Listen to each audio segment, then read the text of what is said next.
This is a presentation of the Sports Source Digital Network, presented by Hearthside Bank. Who are the 6 biggest turncoats in Tennessee sports history? We'll tell you next. Go.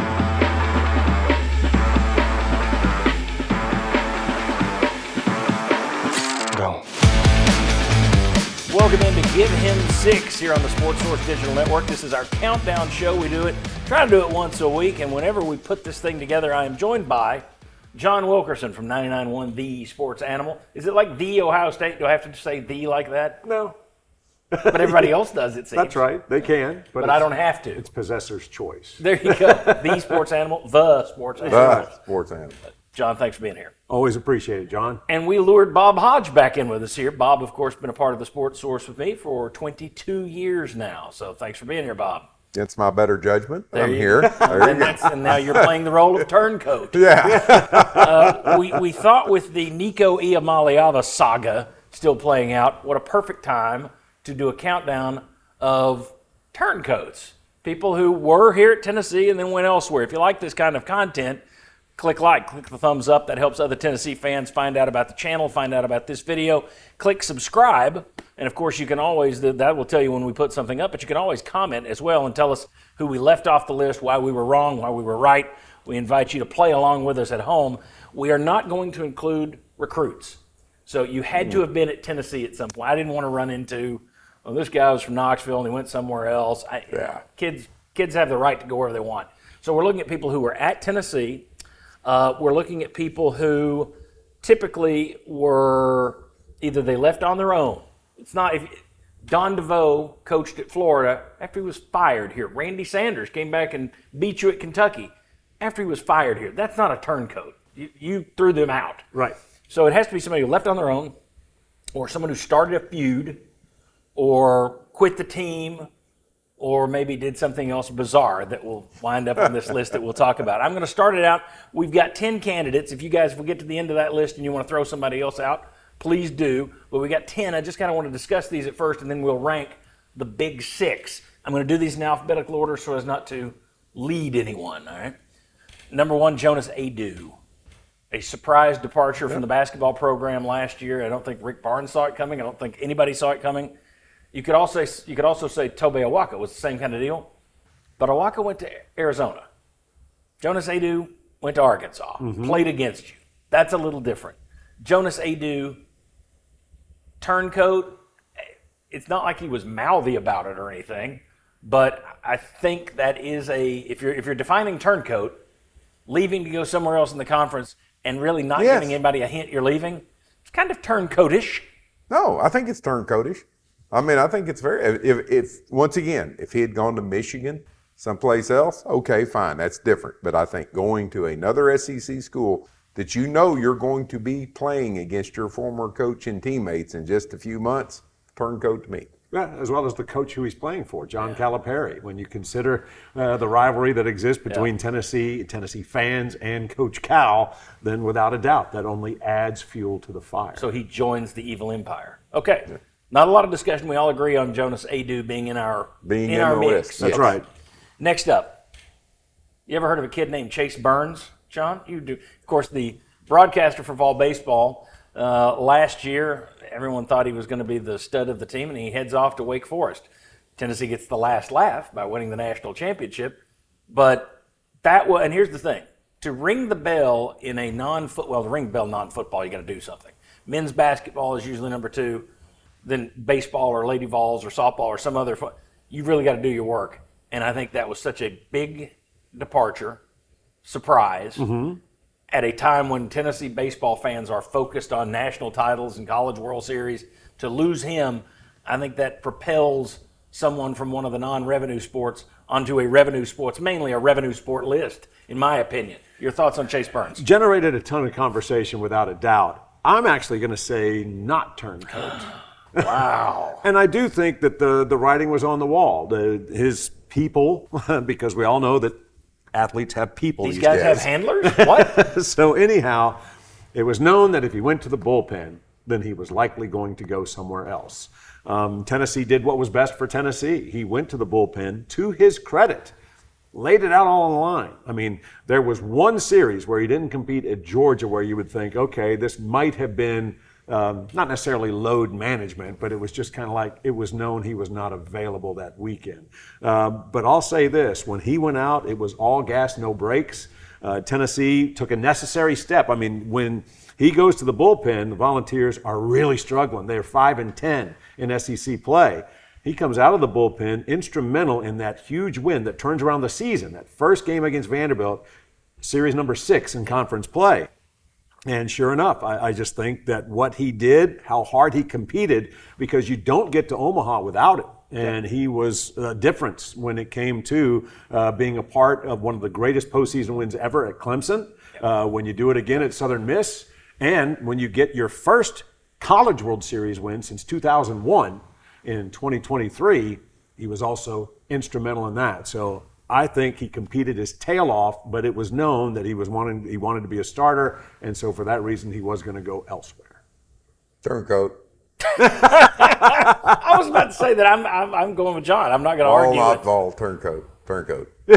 So period, turncoat. You don't care about the circumstances. And he also missed out on a ring. That he did. So, and the funny thing was, I mean, everybody was trying to get that together to where it would be exactly where the turncoat would come 100% to fruition, because they start out as a preseason number 1, consensus number 1. They wind up not even hosting a regional. But where did they go? East Carolina, which was opposite Tennessee as the 1 seed. Yeah, there was thought that Tennessee could wind up facing him, and then they went down.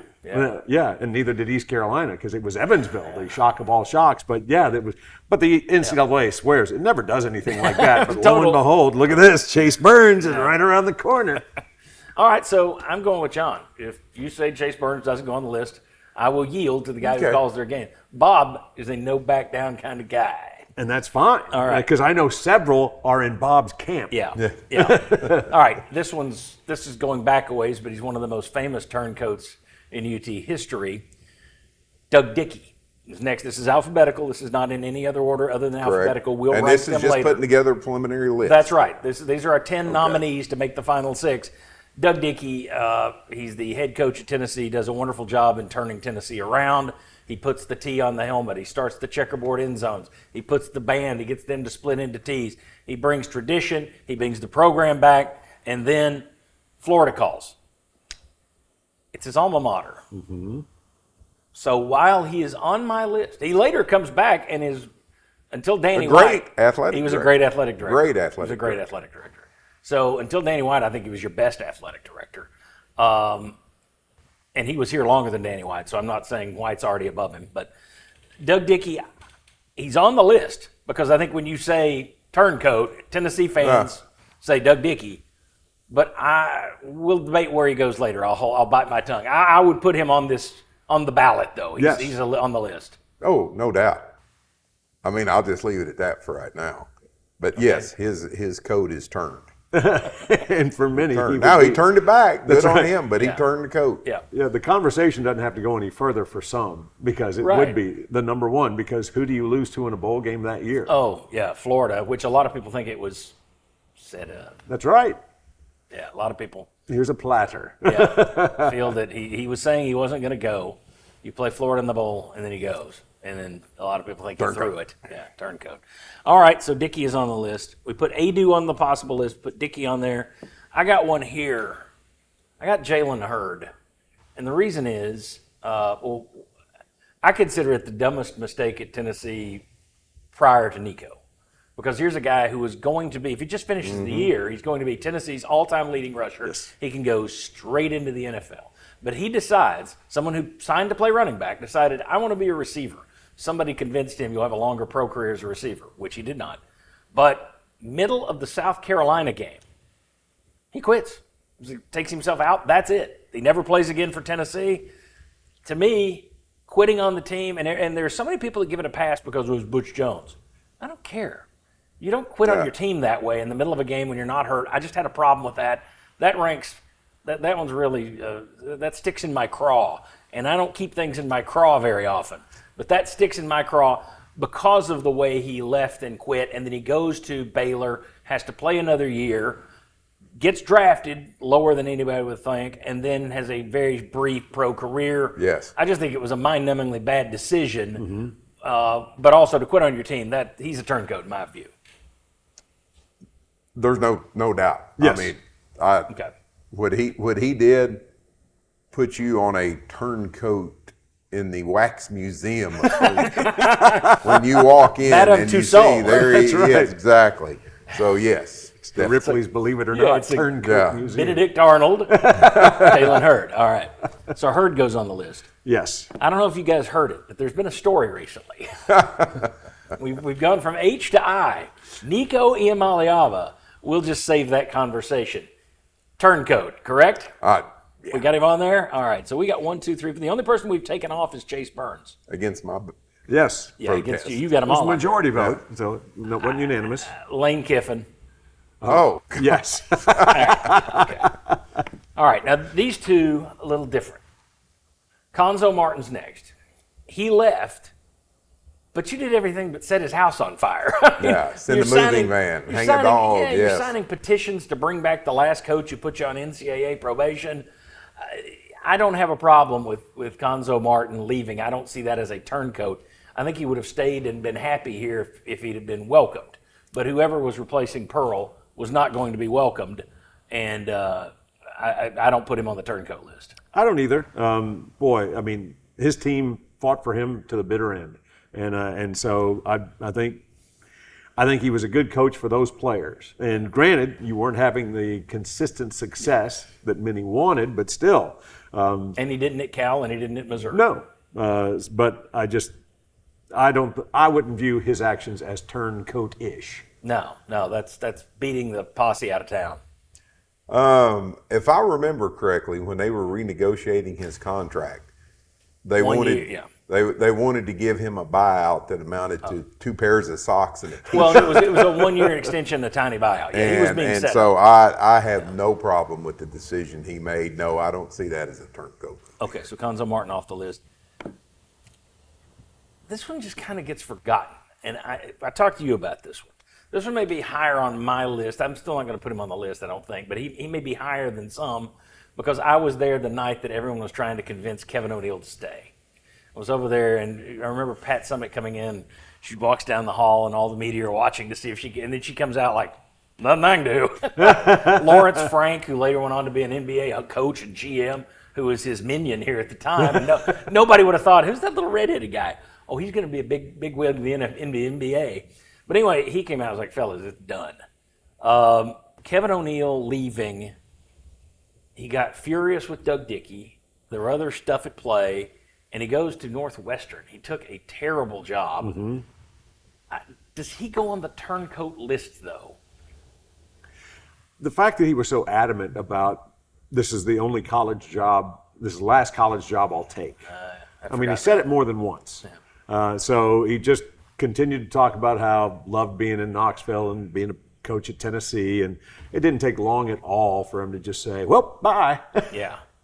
Which is kind of his, if you look at his resume, Yeah. Yes. he didn't last anywhere more than a year and a half. I mean, it was constantly. He was usually 2 or 3 steps ahead of the torches and pitchforks because they were coming. Yeah, and I don't know that he was stable, balanced. I don't want to give a diagnosis, Yeah. but I'm not sure. I mean, I dealt with him one day. In one day, I dealt with 2 different Kevin O'Neills. We had a project we were working on, and he was like, "This is great, John." And then 3 hours later, I get a call. It's like, "What the hell are you doing to me, John? This is awful." And it's like, this is a man who's having a full-blown panic attack. Yeah. It was very strange.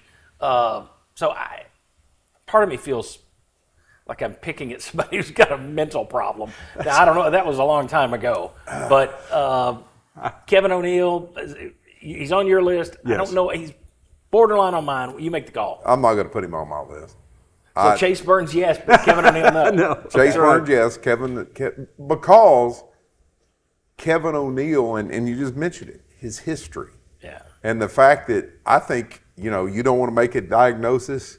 Yeah, don't. I've been an outdoor writer. I can make. No, don't that make kind it of out. medical Don't make a decision. diagnosis. I think that Kevin O'Neill had a whole series of things working out there. Yeah. And I just think that No, it's probably left before the pitchforks and the hounds and the torches were coming. I was working at one of the stations in town when he was hired, and I thought it was great because he had coached here in the NCAA tournament. I was adamant. It was great. But he coached here in the NCAA tournament that year. They made it to the Sweet 16. He was coming from Knoxville. And I called our affiliate in Milwaukee to ask about him. And they were like, oh, boy, enjoy that guy. And I was like, wow, I really wanted to come here, and I didn't know. I mean, it was kind of clear that you're getting more than you think. Yeah. And boy, were they right. They were right. They were right. So Kevin O'Neill does or doesn't make the list. It's 2-1. We don't put him on there. No. I'm borderline. You put him on. That's right. And I don't put him on. And I would just simply quote Doc Holliday from Tombstone. Perhaps he was just too high strung. Perhaps he was. A salute to Val Kilmer. All right, now the next one. This is a two-man crew. And this is did you come up with this one? You sent me this one. I'd forgotten this. This is the greatest turncoat thing ever. Jack Sells and Ron Zook. Both these guys were at Tennessee. Ron Zook goes to Florida. And then Sells goes to Kinko's. Yes. On the Strip. Correct. Kinko's on the Strip, which for people out there, what's a Kinko's? Wouldn't generate Well, any nowadays kind they go, of what's attention. a strip? Yeah, that's true. The Strip's gone too, yeah. That big canyon filled with apartments. That's right. But he faxes part of the Tennessee playbook to Ron Zook at Florida. Yeah. That's just, I mean, aside from Benedict Arnold carrying orders for the other guys, I mean, that's as turncoat That as is you literally the definition Yes. of turncoat. So I don't even have to give that a second thought. And I don't think Zook was fired here either. I think Zook left on his own, so it's not like Yes. he had reason to. I'm going to screw them. Yeah, a grudge. Yeah, so that's a two-ended deal, and that stuff goes on. You talk to people at Tennessee now. There's more of that stuff going on than you would think, but that one got caught. And I would still say that Jack Sells. I don't remember if he won his lawsuit, but he should have. Because I do remember him bringing one. I don't know that he received anything great. Might have been a judge that ruled in his favor or something along those lines. $2. Yeah. He got the USFL settlement. He got his money back from Kinko. Yeah, that's right. But I mean, the idea that somebody saw what he was doing and then went public with it. Yes. That is quite bad. But he was bad for doing it. I mean, that, in terms of turncoaty, that was as turncoat as you can get. So those guys are on there, right? Oh, without a doubt. All right. So we've already gone through this down to the last guy, I think. Henry To'oto'o. Good player here, expected to be a spectacular player, still in the pros. I don't know if I'd put him on there again if he'd gone to Michigan or USC, but he went to Alabama. Mm-hmm. And here's the thing. If we were doing this as an Alabama-based show, we'd be talking about Alvin Kamara. As a turncoat. Now, he went to that's true. He had another the landing. boot. Yeah, that's true. That's true. So To'oto'o was straight to Alabama. So bad example. But there are guys who've left other places to come to Tennessee and have succeeded. Well, Hendon Hooker would, no, that's another grad. All right. There are examples where guys have come to Tennessee. So I'm just saying this stuff goes around, but we're looking at it from a Tennessee perspective. And through those eyes, Henry To'oto'o, I think a lot of fans were against him when he was at Alabama and have not wished him well. So he would be on the list, in my opinion. Turncoat. So Henry T stands for turncoat. That's exactly what it is. As opposed to loyalty. Turncoat. I mean, not only just where you went. I also think you work your way up this list somewhat of where you were sitting at the time. And if I remember correctly, To'oto'o was like the recruit in his class. He was the big get. He was like a lifeline. And so when that guy is here and walks away from you, I think that pushes it up. Alvin Kamara had problems at Alabama. Yeah. So it was kind of a mutual okay, but I mean, I don't think anybody at Tennessee, told To'oto'o for any other reason, hey, you can go down there and make you a little bit of cash or whatever. Yeah. So yes, he goes on the list. Middle name Brute. Yeah. All right. I am just we've got 7. We whacked 3. We got 3. We got 1 more to whack. And then I just wrote Nico. I don't have time to write Iamaleava. I just crushed my mic with it. I'm sorry. There's the list. Those are the guys that are still here on the ballot. Who do we take off there? Who's the least turncoaty of Aidoo, Dickey, Hurd, Iamaleava, Kiffin, Zuxels, To'o? I'm striking Aidoo from the list. If it's me. That's a good place. Yeah, let's go with Jonas immediately. Aidoo. But I mean, for one reason, his leaving not only did it not, I don't think, hurt you as far as your team. Right. It also didn't get a lot of national publicity. There weren't people out there writing stories about, well, Tennessee and Jonas Aidoo, the marriage didn't work, whatever. I think that one is the good one to take off the list. I agree. 100%. All right, so that leaves us Dickey, Hurd, Nico, Kiffin, Zuxels, and To'o. So if we're going bottom up, that's the way we should do it, 6-1. To me, I'm thinking that's To'o or Hurd. Because I think Kiffin, Dickey, Nico, and Zuxels all have a case for the top four. Yeah, I just – so you tell me. I don't have a problem putting Henry T at the bottom in number 6. I think he is a turncoat, and I think, once again, he came in here with a whole lot of, yay, we got this guy. There's no picture of Jalen Hurd smoking victory cigars after that's true. the team that he left behind. So that's why I would put Jalen Hurd at number 6 and then Henry at 5. Or higher. At 5. Okay.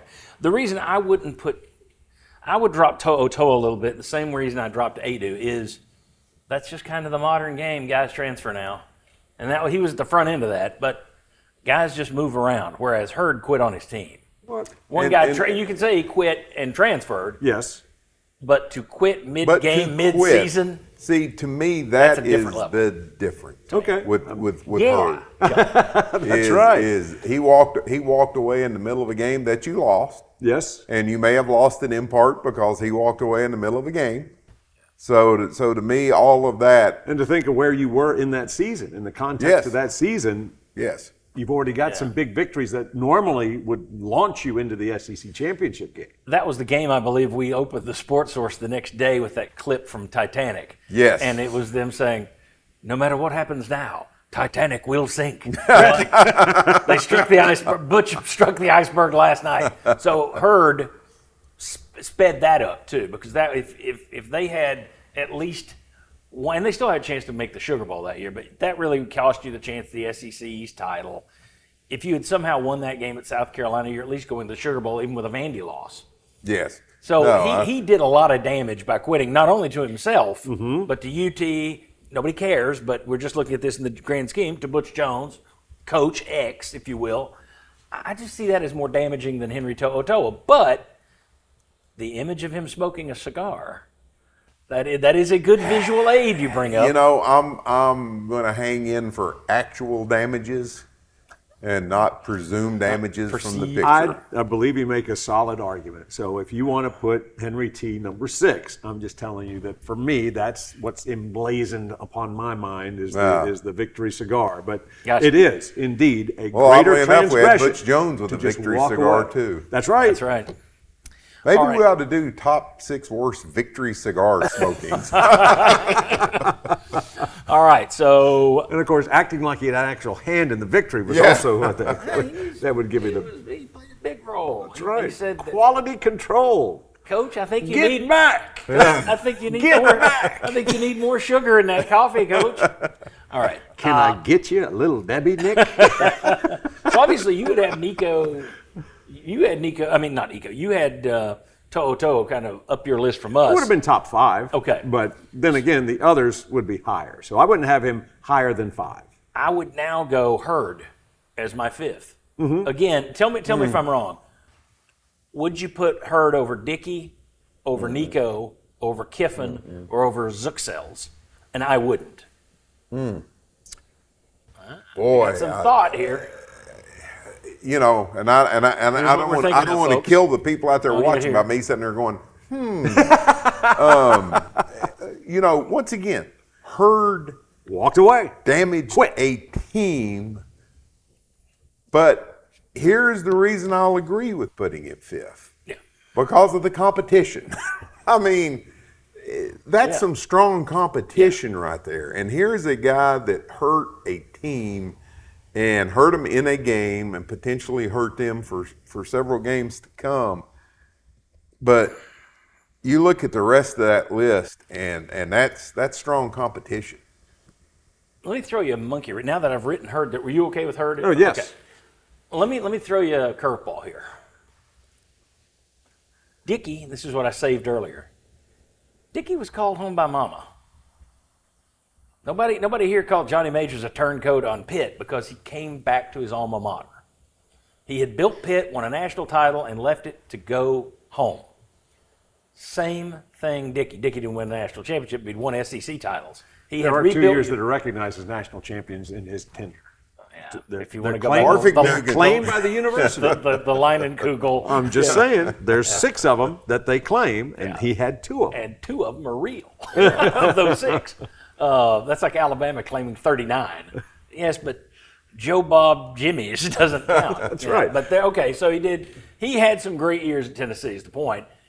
And he only left for his home school. And it was not like they were rolling. He was hired he left a good program to try and rebuild a worse program. Mm-hmm. Is there any reason to put Dickey under Hurd? Now, this is our ranking. I think fans, especially fans of a certain age, are going to hate him no matter what. And let me speak for said fans of a certain age. We just talked about the pictures of Henry To'oTo'o smoking a victory cigar down at Alabama. Yep.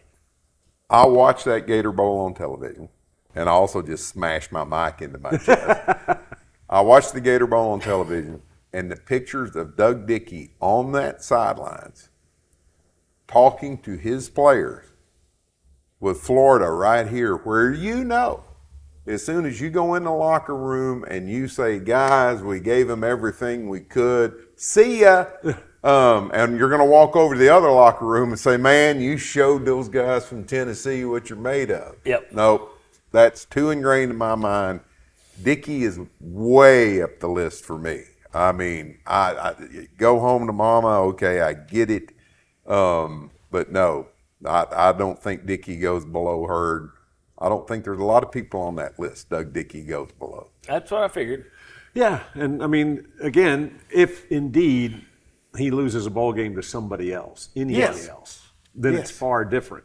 If he Johnny Majors didn't lose at Pitt to Tennessee. Correct. Yeah. Now, the question is, do you really think that he somehow threw the game? My guess is he probably tried like hell to win that game to show I'm valuable. Just a guess. I can't imagine they held it back, but I can't imagine. The first one that would have said that would have been Bobby Scott. Bobby never said that. Although he did want to whip his ass the next time he played. And he told me that 1,000 times. And you make a great point. If Doug Dickey loses that game to LSU or Mississippi State, it doesn't have, but once again, I'm sitting there, and I think we might have even still had a black and white television. I'm not sure, but seeing that picture, and 69. it was Florida, so to me, that gives it a little bit of a steroid shot, pumps it up a little bit. Yeah. All right, so we got the final 4, and I think it's exactly right. I think it's pretty darn good. And here's the thing, folks. I'll remind you to like and subscribe and click the bell for notifications and leave a comment and all the other stuff. Walk up, kiss your screen. But if we've got somebody that we've forgotten. I've run this by a bunch of people, so I don't think we've missed anybody obvious. But if we have, put it in the comment section and tell us. Let us know who we left off. Let us know why we should have put Konzo on there, should have put O'Neal on there, or whoever. So Dickey, Nico, Kiffin, Zuxels. In terms of who would be the bottom of that? That's a really good question. I'm going to say one of them hurt a team for a game or tried to hurt a team for a game, a specific Florida-Tennessee game. The other 3, program damaging. If you want to go there, that's how I would throw it. Are there any other ways you throw out something different? Oddly enough, I'm going to agree with you. That's where I would put Zuxels on this list because it was bizarre. It was strange. It's kind of funny in hindsight. You maybe you lose the battle, but you don't lose the war because of what he did.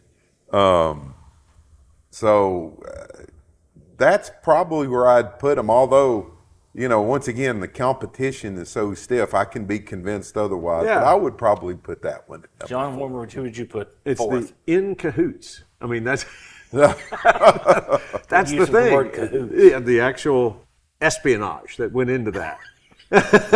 Chicanery. I mean, that is turncoat. I Right. mean, that Yes, is that's the the definition. definition. Correct. That is exactly what the word means. So I mean, I'm trying to remember. he actually dressed as Benedict Arnold Yeah. when he went in to the Kinko's. Yeah, he was wearing a toga. right. Brutus. Where can I rest my powdered wig? Brutus made me think of if Johnny Majors were still with us, Oh. he'd be saying, "I've got another one. I know somebody else you ought to be on that list." Brutus. Turn my back for a minute. He attacked. All right. So we all agree with Zuxell's as fourth. John? Yeah. Again, Yeah. it's so unique though because that's the actual one. Yeah. Where, I mean, they are actually lending aid to the enemy. Okay. I mean, if you think that one should be higher up the list, that's fine. We can But I debate also it. think these others, the other transgressors, are also, like you said, you lose out to the competition. Yes. Not that you excuse, for instance, leaving your team Yeah. mid-season. It's just that I can't imagine myself ranking them above these others. Correct. I like this. I think we're coming to the right list. I think we're down to the proper three. This has been kind of a fast-moving show, faster than our normal shows. Oh, it's about to slow down. Okay, because it's going to be a good debate here. All right, so just to keep you updated, there we go. We've picked 6, 5, and 4. And we have 3 guys left. We have Dickey. We have Kiffin. We have Iamaleava. And we're going to have to fight a little recency bias on the Iamaleava Yes. thing. Right. I have a clear number one there, but we all, this may be one of those that's tough, like last week where we each have a different number one, Yeah. and we'll have to fight it out. Let's talk about who gets nixed from that list next. Dickey, Kiffin, or Nico Iamaleava? Floor open for nominations? Yes. I'll put Lane Kiffin number 3. That's what I was thinking. Oh, boy. I think that's the obvious number one. That's my number one. He was my number one. Well, I'll jump in and just say he didn't leave you for another SEC school. He left you for, I know we heard it 1,000 times, it's a dream job. It's his dream job. And But you're not if- supposed to leave Tennessee Tennessee should be your dream job. But anyhow, and it's not like he immediately went to Ole Miss. Now, he is a very unique character that can't wait to, just jab you and jab you and jab you. It's kind of like Steve Spurrier minus any kind of charm. If you remember, I argued for Spurrier to be on this list. Yeah, but again, we but can't- the no recruits kind Well, of not only eliminated that, but if you yeah, had there were a lot of reasons. you but didn't have a quarterback in your offense. That's right. Yeah. And somebody pointed out to me, Steve Sloan is another one who was a home state product, went to an SEC rival because you were still running the single wing. So we need to do a list of Steves. Yes, that's right. Can I make my case for Kiffin being higher? All right, you said he left for his dream job. Well, we're not excusing Dick. He went to his alma mater. I'm more upset you left your dream job than your alma mater. Alma mater, I'll give you an excuse. Dream job? Stick it. Well, but I got the floor. No, all I wanted to say was he left you in January. He left you right before signing day. Mm-hmm. So that's scuppering a class. He also tried to take the guys with him to USC. As we had on this show many episodes ago, Marlon Walls joined us to talk about Ed Orgeron calling them and said, "Do not go to class tomorrow." Well, that's pretty bad. And he left with the NCAA circling because of him. He brought the NCAA to town. He leaves you in January. Nukes a signing class. The signing class he did bring in was just way overrated. None of those guys turned out to be great that I recall. And then on top of that, he tried to take the guys who were here with him that he had signed. He was going to take them to USC. Oh, he's my number one with a bullet. So I can't get you to even move him to number 2. Well, here is the reason that I look at him a little differently. He was here 1 year. Which to me adds to it. Well, see, to me, that takes away from it because you brought him in here. I didn't think anybody at the time that Tennessee went in looking for a coach was sitting around going, man, if we could only get Lane Kiffin, that'll ain't. I thought he was kind of, we talked about Kevin O'Neill and having issues. I think that Lane Kiffin brought a different set of issues with him. I think Al Davis had said, what, he's a convicted liar. Yeah, he called him what's the word, a habitual liar?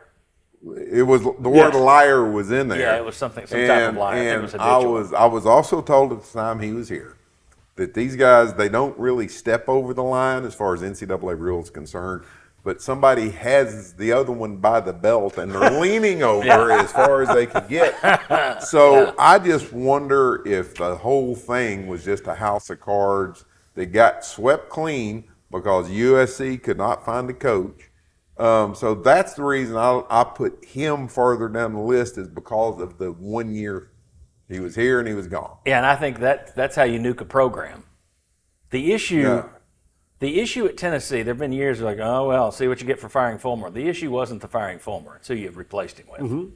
Because when Kiffin goes, Hamilton is kind of neutered. You've got planes and boosters flying all over, different people talking to different coaches. It was the worst coaching search in the history of man. Well, Tennessee. Well, right up until the next right up until the Shiano search. search. Yeah, but it was a horrible search, and then you wind up with Dooley, and that was the moment of destruction, right? Which was caused by Kiffin. The fact he only stayed a year doesn't give him a pass with me. It makes it worse. But I will yield on this. However, this will be the first time we've done one of these shows where the rest of the show, I will do it, but in protest. I am in protest. So you guys agree. I didn't do anything to move you. Kiffin's number 3 on your list. Kiffin's still number 3 on my list. Well, I'll say this. It is. I mean, there are a lot of things you can consider about Doug Dickey. Not only was it the success that he had, that made it more painful as he departed, but he did come back for an incredible second act. And there are so many times that he was the steward of the University of Tennessee and its athletics future and did everything right. How many times did he keep him off probation? Exactly. Now, couldn't hire a successful basketball coach to save his life. Correct. Although it looked like O'Neal was the hottest name in the country. He tried. He offered him $1 million contract to Roy Williams. Yes. He tried. The effort was there. It's just that for whatever reason, at that point in time, more than any other, it was like, well, I'm not going to come toil at a football school. Yeah. And it was because of his football background that so many basketball coaches were like. Well, that's why O'Neal, that was part of O'Neal's deal. He thought our old buddy Isaiah Victor got traded out to get football players cleared. It's like, well, we'll give you this basketball guy. We'll make him a Prop 48 or whatever it was if you'll just clear a couple of football guys. And that was a big, that stuck in, I'm going to second time, stuck in Dickey's craw. We had 2 craw mentions today. Yeah. All right, so but the Dickey thing to me is, so you just nailed it. Dickey won for you. Yeah. Not only as an AD did a good job later, he won for you as a coach. He rebuilt you. What did Kiffin do? Lose to UCLA? Get dusted by Ole Miss? He came close against Florida and Alabama. Goes down and parties it up at Virginia Tech at the bowl game and loses a bowl game in blowout fashion? I'm actually mad about this. we're done. This show's over. Okay, so Kiffin's number 3. That leaves it Dickey and Nico as the turncoat. John, you haven't started one of these, so you tell me. Who's number 2 on your list and who's number 1? See, there's a unique argument that I have for Dickey being number 1. And that's just simply for the fact it's the what might have been. And I realize that might be cavaliersing the entire conversation. But I'll guarantee that if you asked Doug Dickey, should you have gone back to Florida, he would say no. Yeah. Because you look at where it went from there. I mean, he's there, 9 years? Yeah, was it 9? I thought it was 5. It was like 500 football, basically. Yeah, I mean, he finishes second once in the Southeastern Conference. Yeah. Won the Southeastern Conference twice with Tennessee, did so in like 6 or 7 years. And as you mentioned, I mean, at 64, I guess, through 69. So he's there 70 through 78 or 79. But anyhow, they're middle of the pack at best, and that's the 10-team SEC. Most of it, as much of it, they spent below, break even. Yes. So I just think that if you could ask Tennessee and Doug Dickey what the future could have been in the 70s had he stayed and benefited from the incredible foundation. I mean, look how long Bill Battle was able to live off of his recruits to have one of the greatest starts to any college coaching career. Yeah. I just think that's it. It's the what could have been, and what history tells you certainly wasn't. That's an interesting take, because I think it would make Dickey a higher rank in my mind if he had gone to Florida and turned them into a power. If he'd gone there and won like 6 SEC titles, then it really would have hurt. But he went and failed again ultimately. after Florida. He left Florida for, was it Colorado? He was an offensive coordinator at Colorado. Okay. I mean, so he basically started stumbling down the I think stairs. he only had one other season that he coached after Gainesville. Okay. Yeah, I don't remember him a head coach anywhere other than Florida. That's Okay. right. Yeah. And I think it was only 1 year on a staff after that. We could look it up, but that would cheat. But anyhow, I just think it's kind of like you missed out on what could have been Camelot. Okay, so we got Dickey. I think you're going to go Dickey. Oh, I'm going Dickey. Okay, all day so long. this whole list we've done, we're just going to skip right over Nico. But He was the Nico- creator of this list, and now he's the one we've talked least about. Nico is a solid number 2 in my mind. That's right. Because literally and figuratively. Yeah.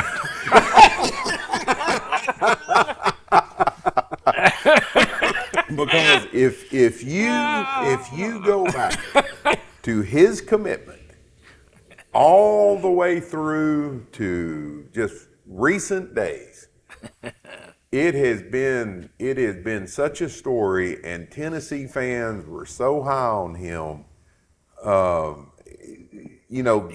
That's where the turncoatishness comes in.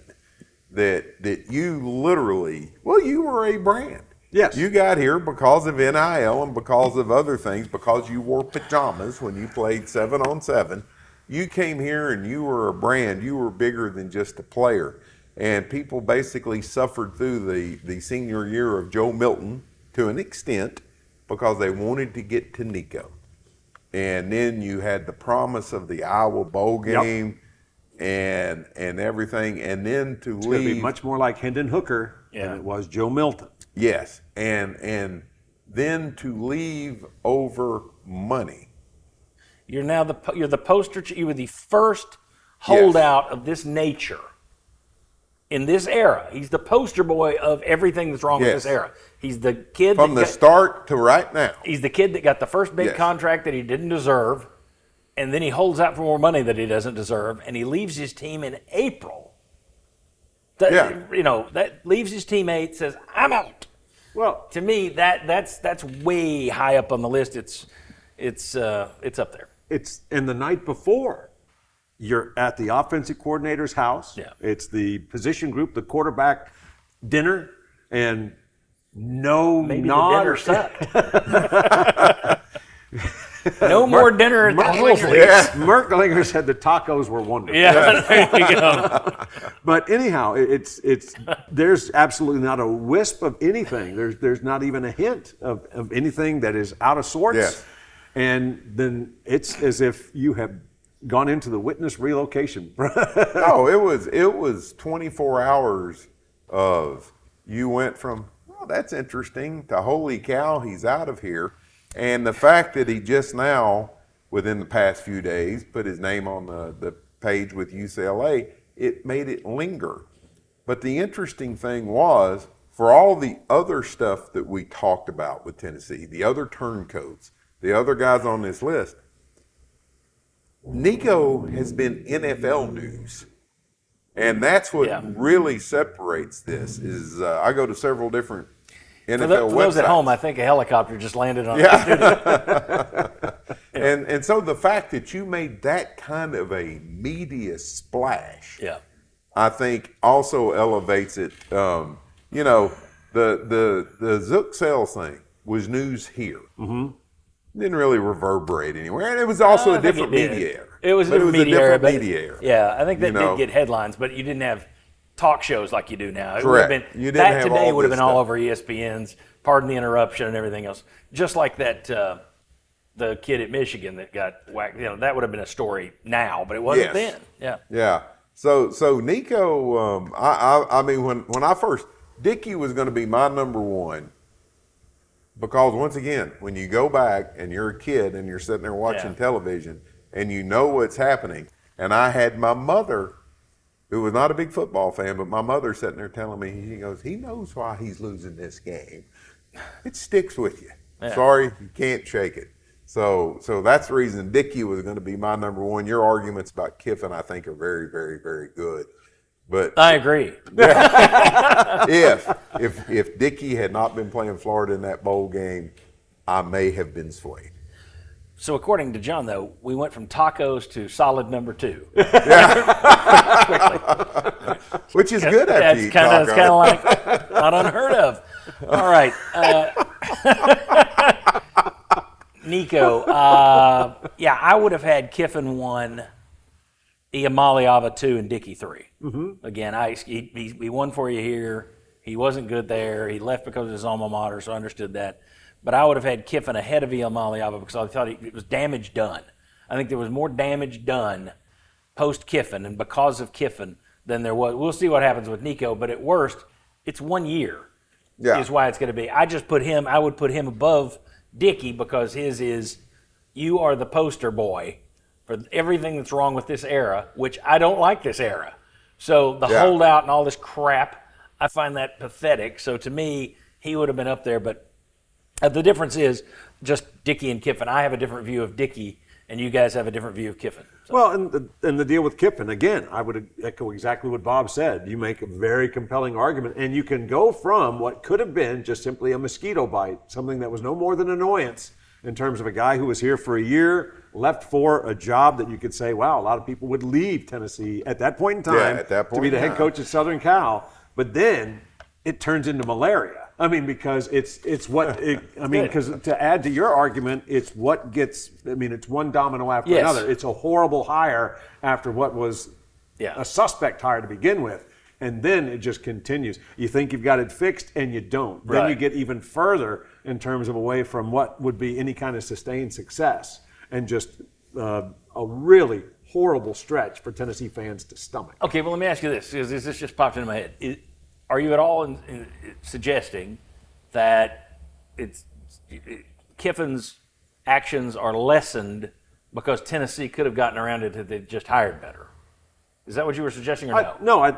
Because that same thing can be applied to Dickey. Correct. If you'd hired someone better than the youngest coach in America, which he was at the time, with Bill Battle, then maybe you'd have had more success. So you get that. I don't even know if you were making that point. It just popped into my head that there's a correlation between the two there too. That's right. Because again, for me, the greatest pain from Doug Dickey leaving when he did is what you missed out on. Right. And for Kiffin, and this is what could make him climb on the rating, is the fact that there is the real history that followed. Yeah. That could have been avoided. It's kind of like the sliding doors, the train you make versus the train you don't. Yeah. But anyhow, it's just that there was the real history for Tennessee. It didn't get better, and it only got worse. So that was the flesh wound that then wound up with, at some point in time, gangrene. An amputation. All right, so here is our final list.